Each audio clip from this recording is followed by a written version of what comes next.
Hello friends, hi കൂട്ടുകാരെ, എല്ലാവരും happy ആയിട്ട് ഇരിക്കുന്നുണ്ടല്ലോ. എന്തുകൊണ്ടൊരുത്തൻ പുറകീന്ന് കുണുങ്ങി കുണുങ്ങി നടന്ന് പെതുകെ ആമയുടെ കൂട്ട് വരുന്നുണ്ടേ. കയറിയിരുന്നേ മുമ്പിൽ കയറിയിരുന്നേ. എല്ലാവരും കയറിയിരുന്നു. നിങ്ങൾ കൈയടിക്കാൻ അറിയാമോ? ഞാൻ പറഞ്ഞില്ല, കട ചറപറ ക്ലാപ്പാ. വേണ്ട, അങ്ങനൊന്നും കഴിഞ്ഞാൽ ഇന്നൊരു ക്ലാപ്പ് പഠിപ്പിക്കാം. ഈ ക്ലാപ്പിൻ്റെ പേരാണ് ക്ലിങ് ക്ലോങ് ക്ലാപ്പ്. എന്തോ ക്ലാപ്പാ? Cling ക്ലോങ് clap. നമുക്ക് പഠിക്കാം. 1 2 3 4 5 6 7 8 9. പഠിച്ചോ? ക്ലിങ് ക്ലോങ് ക്ലാപ്പ് എങ്ങനെ? 1 2 3 4 5 6 7 8 9. എന്നിട്ട് എല്ലാവരുടെ മുഖത്തിനുമൊക്കെ ചിലരൊക്കെ നാക്കൊക്കെ ഇട്ട് നോന്നൊക്കെ കാണിക്കുന്നു. അങ്ങനല്ല, നമുക്ക് ഈ ക്ലാപ്പ് പിന്നെയും പഠിക്കണം കേട്ടോ. അന്നേരം നമ്മുടെ കുഞ്ഞുങ്ങളൊക്കെ കൈയടിച്ച് സന്തോഷത്തോടെ ദൈവത്തിൻ്റെ സന്നിധിയിൽ നിൽക്കുന്ന കുഞ്ഞുങ്ങളായിത്തീരണം. നിങ്ങൾക്ക് സന്തോഷമുണ്ടോ? അതുകൊണ്ട് വിഷമിച്ചായിരിക്കുന്നത്. എടാ, നഖം കടിക്കാതെ, അതുകൊണ്ട് ഒരാളിരുന്ന് നഖം കടിക്കുന്നു. എടാ, രോഗം ഉണ്ടാകുമെടാ. നഖമൊക്കെ കൃത്യമായിട്ട് വെട്ടണം, കുളിക്കണം, നല്ല ഡ്രസ്സ് ഇടണം, നല്ല ഹെൽത്തി ആയിട്ട് ജീവിക്കണം. ഈ ഹെൽത്തി ആയിട്ട് ജീവിക്കുമ്പോൾ ബലം തരുന്നത് ആരാന്നറിയാമോ? നമ്മൾ കഴിച്ച ഫുഡല്ല, നമ്മൾ മേടിച്ച വസ്ത്രമല്ല, പിന്നെയോ ജീസസ് എനിക്ക് ബലം തരുന്നു, ശക്തി തരുന്നു, ധൈര്യം തരുന്നു. അങ്ങനെയെങ്കിൽ ക്രിസ്തുവാകുന്ന മന്ന എന്നും ഭുജിച്ച് സന്തോഷത്തിലൂടെ ജീവിക്കാൻ സാധിക്കണം. നമ്മുടെ ഈ പാട്ടുകളും ബൈബിൾ ലെസൺസും ഒക്കെ നമുക്ക് മന്നയായി ബലം നൽകുന്നതാണ്. നമ്മുടെ ഒന്നാമത്തെ സെഗ്മെൻറ്റ് ഓർമ്മയുണ്ടോ? എത്ര പേർക്ക് ഒന്നാമത്തെ സെഗ്മെൻറ്റ് ഓർമ്മയുണ്ടോ? എല്ലാവരും കൈവോക്കി. യെസ്, ഒന്നായി പാടാം.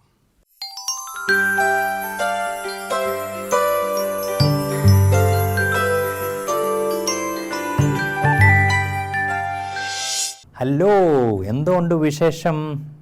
സുഖം തന്നെ എല്ലാവർക്കും. So hello once again. നമ്മൾ വീണ്ടും ഒരു പാട്ട് പഠിക്കാൻ അങ്ങോട്ട് വന്നിരിക്കുകയാണല്ലേ.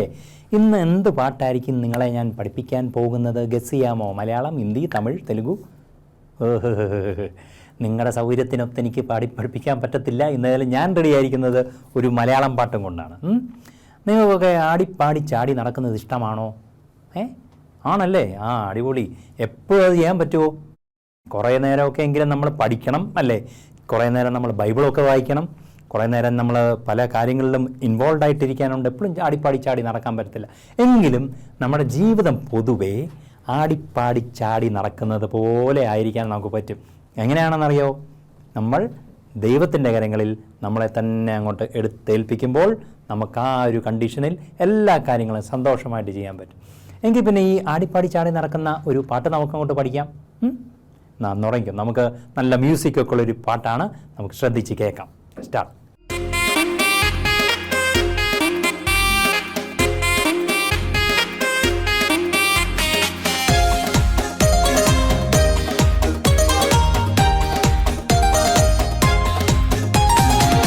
ആടിപ്പാടി ചാടി നടക്കും കുഞ്ഞാറ്റക്കിളിയേ, പോരുന്നോ എന്നോടൊപ്പം സൽഫലമായിടാൻ. ആടിപ്പാടി ചാടി നടക്കും കുഞ്ഞാറ്റക്കിളിയേ, പോരുന്നോ എന്നോടൊപ്പം സൽഫലമായിടാൻ. നമ്മെ കാണുന്ന ധനവൻ, നമ്മെ പോറ്റുന്ന ധനവൻ, നമ്മെ കാണുന്ന ധനവൻ, നമ്മെ പോറ്റുന്ന ധനവൻ. ആടിടാം പാടിടാം. ആടിപ്പാടി ചാടി നടക്കും കുഞ്ഞാറ്റക്കിളിയേ, പോരുന്നോ എന്നോടൊപ്പം സൽഫലമായിടാൻ. ആടിടാം പാടിടാം, ആടിടാം പാടിടാം. അടിപൊളിയായിട്ട് നിങ്ങൾ ആടിയും പാടിയും ഒക്കെ നിൽക്കുകയെന്ന് എനിക്ക് മനസ്സിലായി. നല്ല പാട്ടല്ലായിരുന്നോ അല്ലേ? ആടിപ്പാടി ചാടി നടക്കും കുഞ്ഞാറ്റക്കിളിയെ. ഒന്ന് പാടി നോക്കിയാലോ, ലൈൻ ബൈ ലൈൻ. ആടിപ്പാടി ചാടി നടക്കും കുഞ്ഞാറ്റക്കിളിയെ. ഒന്ന് പാടിക്കേ. Very good. പോരുന്നോ എന്നോടൊപ്പം സൽഫലമായിടാൻ. കറക്റ്റ്. ഒരുമിച്ച് ആ രണ്ട് ലൈൻ. 1 2 3 4. ആടിപ്പാടി ചാടി നടക്കും കുഞ്ഞാറ്റക്കിളിയേ, പോരുന്നോ എന്നോടൊപ്പം സൽഫലമായിടാൻ. ആടിപ്പാടി ചാടി നടക്കും കുഞ്ഞാറ്റക്കിളിയേ, പോരുന്നോ എന്നോടൊപ്പം സൽഫലമായിടാൻ.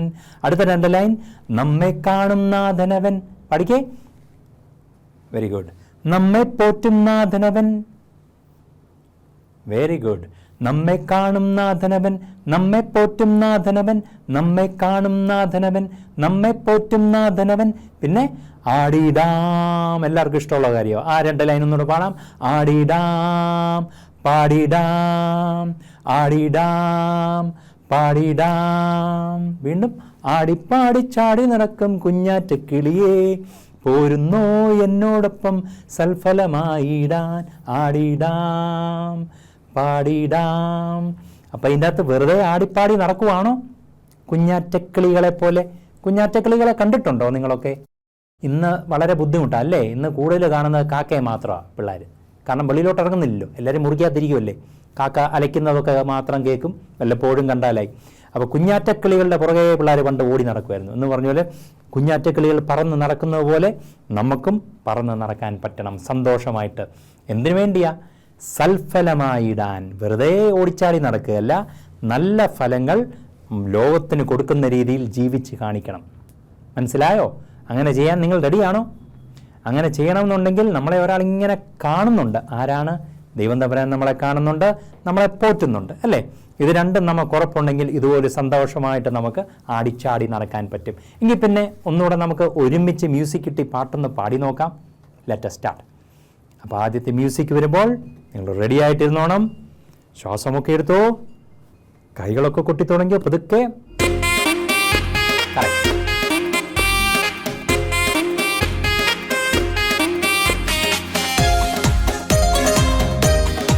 ചാടുന്നുണ്ട് ചിലരൊക്കെ. കൊള്ളാം. 2, 3, 4.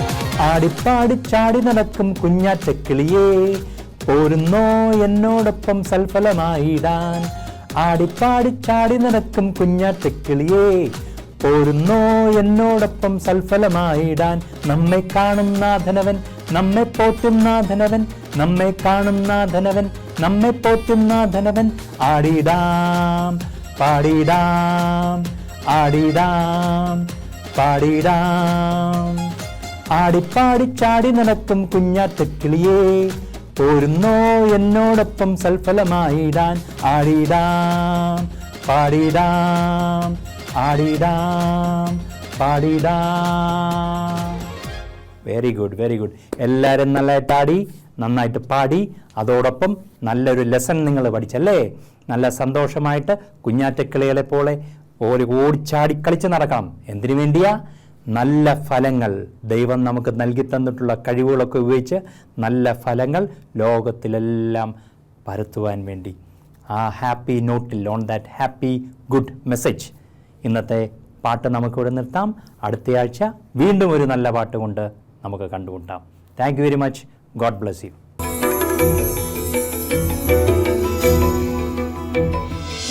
നിങ്ങൾക്ക് പാട്ട് ഇഷ്ടപ്പെട്ടോ?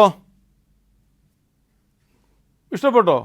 നമ്മളിങ്ങനെയൊക്കെ ഈ ബട്ടർഫ്ലൈസ് പ്രോഗ്രാം നിങ്ങൾക്ക് വേണ്ടിയാണ് കൃത്യമായിട്ട് ഇവിടെ എത്തിക്കുന്നത്. എന്തിനു വേണ്ടിയെന്നറിയാമോ? യേശു അപ്പച്ചൻ്റെ കുഞ്ഞുങ്ങൾ യേശുവിനോട് കൂടെ ചേർന്ന് വളരണം.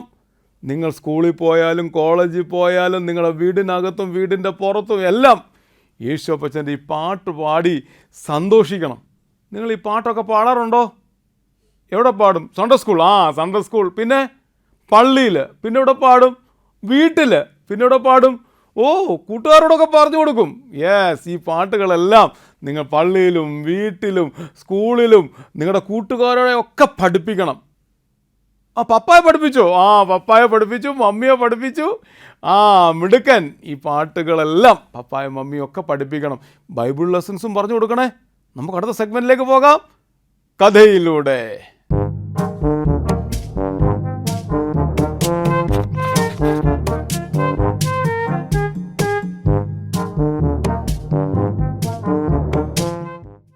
ഹായ് ഫ്രണ്ട്സ്, നമുക്കൊരു പുതിയ കഥ കേട്ടാലോ? നിങ്ങൾ നിങ്ങളുടെ സഹോദരന്മാരുടെ വഴക്കുണ്ടാക്കാറുണ്ടോ? വീട്ടിൽ നിങ്ങളുടെ ഇളയ സഹോദരന് എന്തെങ്കിലും ഒരു സാധനം വാങ്ങിച്ചു കൊടുത്താൽ നിങ്ങളുടെ മാതാപിതാക്കൾ വഴക്കുണ്ടാക്കില്ലേ? അവനതെന്ത് വാങ്ങിച്ചു കൊടുത്തു, എനിക്കെന്ത് വാങ്ങിച്ചു തന്നില്ല എന്നൊക്കെ പറഞ്ഞാൽ വഴക്കുണ്ടാക്കില്ലേ? ഉണ്ടാക്കും. എല്ലാ വീട്ടിലും ഈ സംഭവങ്ങളൊക്കെ നടക്കാറുള്ളതാണ്. അതുപോലെ സംഭവം നമ്മുടെ ബൈബിളിലുണ്ട്.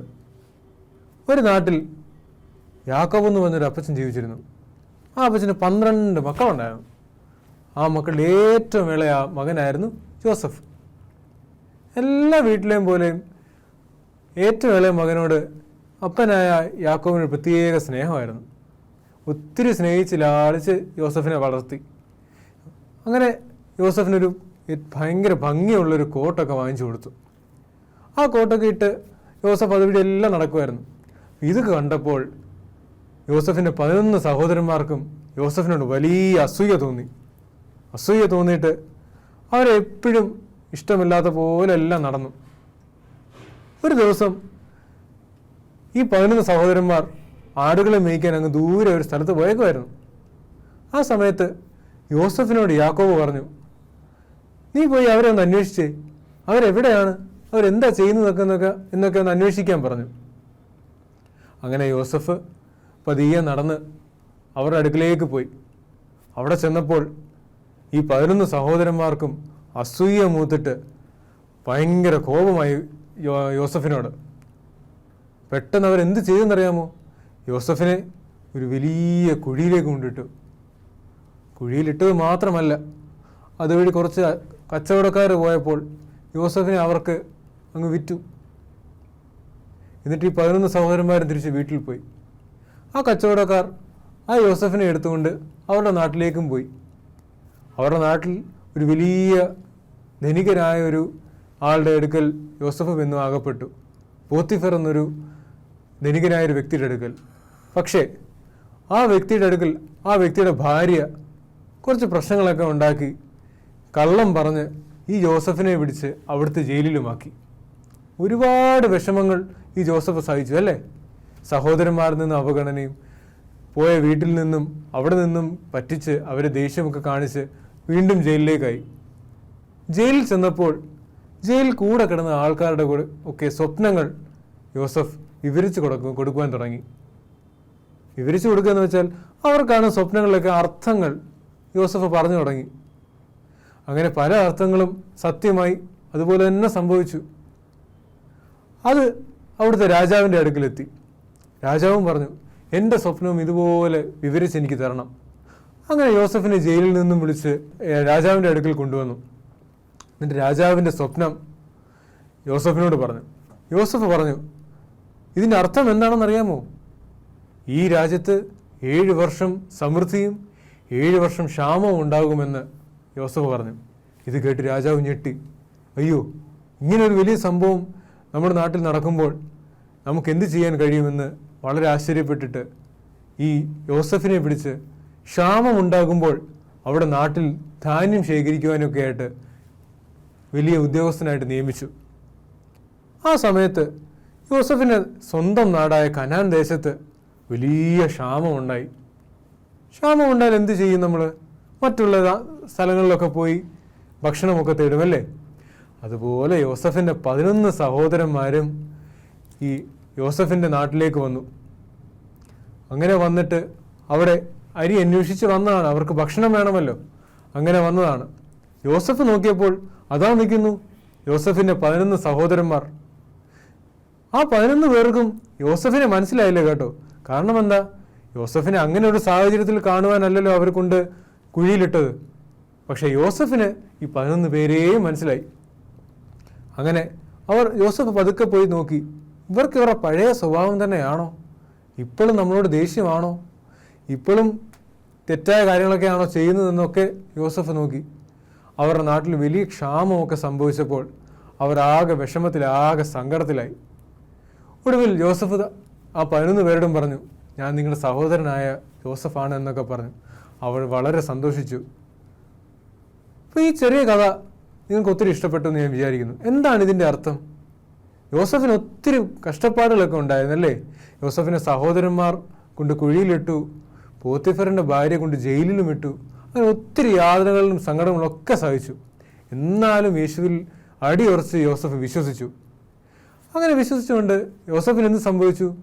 യോസഫ് വലിയ ഉദ്യോഗസ്ഥനായി മറ്റുള്ളവരോട് സഹായിക്കുവാനും ഉള്ള ഒരു അവസരമൊക്കെ ദൈവം നൽകിയല്ലേ? ഈ കഥയിൽ നിന്ന് നമുക്ക് എന്ത് പഠിക്കാം? വലിയ ബുദ്ധിമുട്ടുകളും സങ്കടങ്ങളും ഒക്കെ നമുക്ക് ദൈവം തരും. പക്ഷെ ക്ഷമയോടെ നമ്മൾ കാത്തിരുന്നാൽ വലിയ കാര്യങ്ങൾ ദൈവം നമുക്ക് വേണ്ടി ഒരുക്കി വെച്ചിട്ടുണ്ട്. അതുപോലെ തന്നെ നമ്മുടെ സങ്കടങ്ങളും സന്തോഷങ്ങളും വരുമ്പം നമ്മളും ക്ഷമയോടെ കാത്തിരിക്കണം കേട്ടോ. അപ്പോൾ നമ്മൾക്ക് വേണ്ടി ദൈവം വലിയ കാര്യങ്ങൾ ഒരുക്കി വയ്ക്കും. ഈ കഥ നിങ്ങൾക്ക് എല്ലാവർക്കും ഇഷ്ടപ്പെട്ടോ? ഇഷ്ടപ്പെട്ടെങ്കിൽ നിങ്ങളുടെ കൂട്ടുകാർക്കും നിങ്ങളുടെ മാതാപിതാക്കൾക്കും എല്ലാം ഇത് പറഞ്ഞു കൊടുക്കണം. ഇതുപോലൊരു കഥയുമായി ഞാൻ വീണ്ടും വരാം. Bye bye.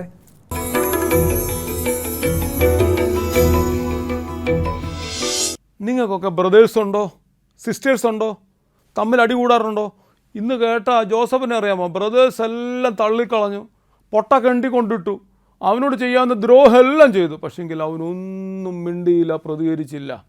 പക്ഷെങ്കിൽ അവനെ ദൈവം ഉയർത്തി. അവസാനം ഈ തല്ലിയതും ഇടിച്ചതും പൊട്ടക്കണ്ടിലിട്ട എല്ലാ ബ്രദേഴ്സും അവൻ്റെ മുമ്പിൽ വന്നു. It's not my plan, but it's Lord's plan. ഞാനും നിങ്ങളും ആരോടും വിദ്വേഷം കാണിക്കല്ലേ, ആരോടും ദ്രോഹം ചെയ്യല്ലേ. കാരണം അത് തിരികെ വരും. ദൈവത്തിൻ്റെ പ്ലാൻ അനുസരിച്ച് വിധേയപ്പെട്ട് ക്ഷമയോടുകൂടി ജീവിച്ചാൽ ദൈവം തമ്പുരാൻ നമ്മളെ അനുഗ്രഹിക്കും. ജോസഫിനെ അനുഗ്രഹിച്ചതുപോലെ നമ്മളെയും അനുഗ്രഹിക്കും. അടുത്ത സെഗ്മെൻറ്റിലേക്ക് പോകാം, കേൾക്കാം, അനുസരിക്കാം.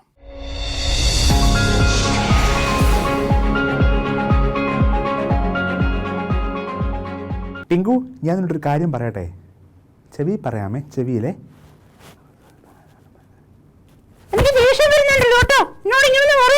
ഓ, അവന് ദേഷ്യം വരുന്നുണ്ടെന്നാണ്. ഞാൻ ചെറിയൊരു കാര്യമല്ലേ പറഞ്ഞത്. അതിന് ഇത്ര ദേഷ്യപ്പെടേണ്ട കാര്യമുണ്ടോ?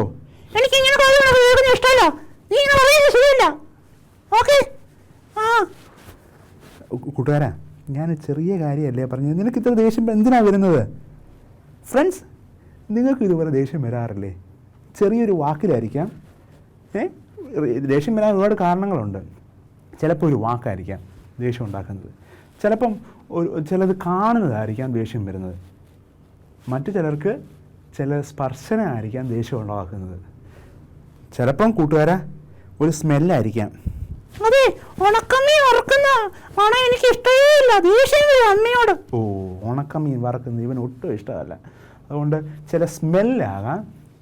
ദേഷ്യം ഉണ്ടാകാൻ ഒരുപാട് കാരണങ്ങളുണ്ടാകാം. ചിലരുടെ ഒരു സ്പർശനമാകാം, ചിലപ്പോൾ ഒരു വാക്കാകാം, ചിലപ്പോൾ കാണുന്നതാകാം. അപ്പം നമ്മുടെ ഇന്ദ്രിയങ്ങളെല്ലാം കൂട്ടുകാരെ ദേഷ്യത്തിനുള്ള കാരണങ്ങളാകാം. അതുകൊണ്ട് ഇന്ദ്രിയങ്ങളെ നമുക്ക് നന്നായിട്ട് കൺട്രോൾ ചെയ്യുക തന്നെ ചെയ്യണം. കാണുന്നത് അത് കാണണ്ടെന്നുള്ളതേ ഉള്ളൂ. നീ അങ്ങനെ കാണാതിരിക്കാൻ പറ്റുമോ നിനക്ക്? അതെ, കണ്ണ് പിന്നെ കാണാനല്ലേ. ഓ, കണ്ണ് പിന്നെ കാണാനാണ്. ശരിയാ, കണ്ണ് കാണാനാണ്. മൂക്ക് ശ്വസിക്കാനാണ്, മണമൊക്കെ പിടിക്കാനാണ്, ചെവി കേൾക്കാനാണ്. പക്ഷേ നമുക്ക് ആങ്കർ ഉണ്ടാക്കുന്ന കാര്യങ്ങൾ, ആ കാര്യത്തിൽ നിന്ന് ഒഴിഞ്ഞു മാറുക എന്നുള്ളതാണ് ഒന്നാമത്തെ കാര്യം. അതേ, നിനക്ക് ഒഴിഞ്ഞു മാറാൻ പറ്റുമോ? എനിക്ക് ഒഴിഞ്ഞു മാറാൻ പറ്റും, പക്ഷേ അങ്ങ് അത് കണ്ടപ്പോഴും കേൾക്കുമ്പോഴൊക്കെ അങ്ങ് വേദന വരും. ഓ, വേദന ഉണ്ടാകുന്നതുകൊണ്ടാണ് നിനക്ക് ആങ്കർ ഉണ്ടാകുന്നത് അല്ലേ? കോപം ഉണ്ടാകുന്നത്. അപ്പം മക്കളെ, നീ ചെയ്യേണ്ട ഏറ്റവും പ്രധാനപ്പെട്ട കാര്യമുണ്ടല്ലോ, ഒരു കാര്യം മനസ്സിലാക്കണം. വികാരമല്ല, വിവേകമാണ് ഇമ്പോർട്ടൻറ്റ്. എന്താണ്? വികാരമല്ല, വിവേകമാണ് ഇമ്പോർട്ടൻറ്റ്. ഓ, വികാരപ്പെടുന്നതിനേക്കാളും നല്ലത് വിവേകത്തോട് ചിന്തിക്കുന്നതല്ലേ? അങ്ങനെയെങ്കിൽ മക്കളെ, കോപം നിയന്ത്രിക്കാൻ ആദ്യം വേണ്ടത് ഈ ഒരു ബോധ്യമാണ്. വികാരമല്ല, വിവേകമാണ് ഇമ്പോർട്ടൻറ്റ്. വികാരത്തോട് വേണമെങ്കിൽ നമുക്ക് പെട്ടെന്ന് ഒരാളിനോട് കയറി കയർക്കാം. പക്ഷേ വിവേകപൂർവ്വമുള്ള സംസാരമാണ് ഏറ്റവും ഇമ്പോർട്ടൻ്റ് ആയിട്ടുള്ള വേണം. ഒന്നാമത്തെ കാര്യം അതാണ്. രണ്ടാമത്, കോപം ഉണ്ടാക്കുന്ന സിറ്റുവേഷനിൽ നിന്ന് പിന്മാറുക എന്നുള്ളതാണ് രണ്ടാമത്തെ കാര്യം. അവിടെ നിന്ന് ഓടി ഒളിക്കുക. ഞാൻ ഓടി ഒളിക്കാൻ റെഡിയാ. പക്ഷേ മറ്റു ചിലർ നിങ്ങളെക്കുറിച്ച് അന്നേരം പറയും അവൻ പേടിച്ചു പോയതാണെന്ന്. പക്ഷേ അത് പറഞ്ഞോട്ടെ. പക്ഷേ വിവേകപൂർവ്വം ആ സാഹചര്യങ്ങളിൽ നിന്ന് മാറുന്നതാണ് പ്രധാനപ്പെട്ട രണ്ടാമത്തെ കാര്യം. മൂന്നാമത്തെ കാര്യം, ചില എക്സസൈസുകളൊക്കെ ചെയ്യുക. ചില ബ്രീതിങ് എക്സസൈസ്, അങ്ങനെ തന്നെ, കറക്റ്റ് ബ്രീതിങ് എക്സസൈസൊക്കെ ചെയ്യുമ്പം പെട്ടെന്നുള്ള കോപം നമുക്ക് ഒഴിവാക്കാൻ പറ്റും. നല്ല ധ്യാന പ്രാർത്ഥനാപരമായ കാര്യങ്ങളിൽ ഒക്കെ ഇടപെടുമ്പോൾ നിനക്ക് തീർച്ചയായിട്ടും അത്തരത്തിലുള്ള കോപത്തിൽ നിന്ന് മാറി നിൽക്കാൻ പറ്റും. കോപം മറ്റുള്ളവരെയും വിഷമിപ്പിക്കുന്നു, നമ്മുടെ ശരീരത്തിനും ദോഷം ഉണ്ടാക്കുന്നു എന്ന് പറഞ്ഞേ. കോപം മറ്റുള്ളവരെ വിഷമിപ്പിക്കുന്നു, എൻ്റെ ശരീരത്തിന് ദോഷം ഉണ്ടാക്കുന്നു. ഓക്കെ ഓക്കെ ഓക്കെ അങ്ങനെയെങ്കിൽ കൂട്ടുകാരാ, കോപം നമുക്കും നല്ലതല്ല, മറ്റുള്ളവർക്കും നല്ലതല്ല. മറ്റുള്ളവർക്കും നല്ലതല്ല. അങ്ങനെയെങ്കിൽ കോപത്തെ നമുക്ക് ഒഴിവാക്കണ്ടേ? യെസ്, കോപത്തെ ഒഴിവാക്കണം. ആരോടൊക്കെയാണ് സാധാരണ നമ്മൾ കോപിക്കാറുള്ളത്? അമ്മ, അപ്പ. ടീച്ചർമാരോട് കോപിച്ച നല്ല അടി കിട്ടുമായിരിക്കും, അതുകൊണ്ട് ടീച്ചർമാരോട് കോപിക്കാൻ പറ്റുമോ? പിന്നെ ഞാൻ കോപിക്കും. അയ്യോ, അങ്ങനെയെങ്കിൽ ടീച്ചർമാരോട് ഒരിക്കലും കോപിക്കാൻ പാടില്ല. കാരണം മാതാപിതാക്കളും അധ്യാപകരും ഒക്കെ ദൈവത്തിൻ്റെ പ്രതിനിധികളാണെന്ന് നിങ്ങൾക്ക് അറിയാവുന്ന കാര്യമല്ലേ? യെസ്, അതുകൊണ്ട് കോപിക്കുന്നത് ശരിയല്ല. കോപം നമ്മളെ നശിപ്പിക്കും, മറ്റുള്ളവർക്കും വേദന ഉണ്ടാക്കും. അതുകൊണ്ട് വികാരമല്ല, വിവേകമാണ് ഇമ്പോർട്ടൻറ്റ്. വിവേകമാണ് ഇമ്പോർട്ടൻറ്റ്. ടാടാ.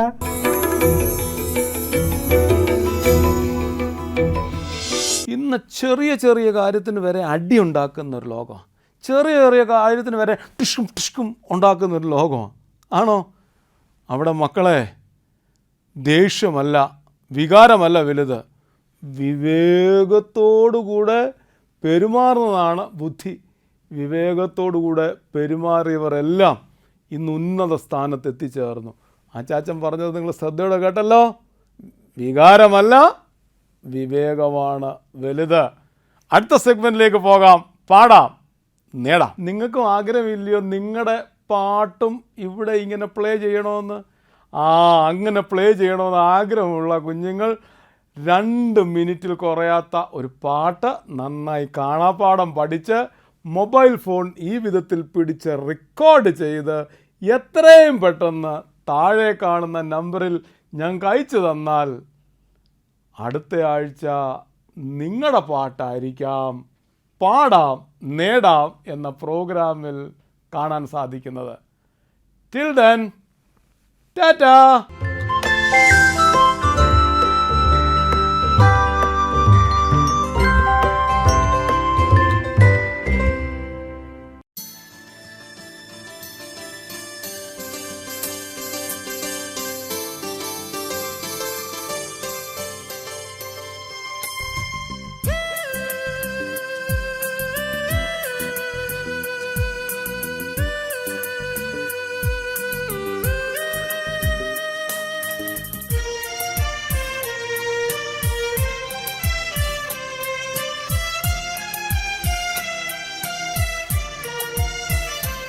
എൻ്റെ ജീവൻ്റെ ജീവനാണീശോ, എൻ്റെ ആത്മാവിൻ നാഥനാണീശോ. എൻ്റെ ജീവൻ്റെ ജീവനാണീശോ, എൻ്റെ ആത്മാവിൻ നാഥനാണീശോ. ഇരുളലമൂടുമീ വഴിയോരങ്ങളിൽ മെഴുതിരി നാണമായിടുന്നെന്നീശോ. കുളിരലയായി തഴുകുന്നെന്നീശോ. എൻ്റെ ജീവൻ്റെ ജീവനാണീശോ, എൻ്റെ ആത്മാവിൻ നാഥനാണീശോ.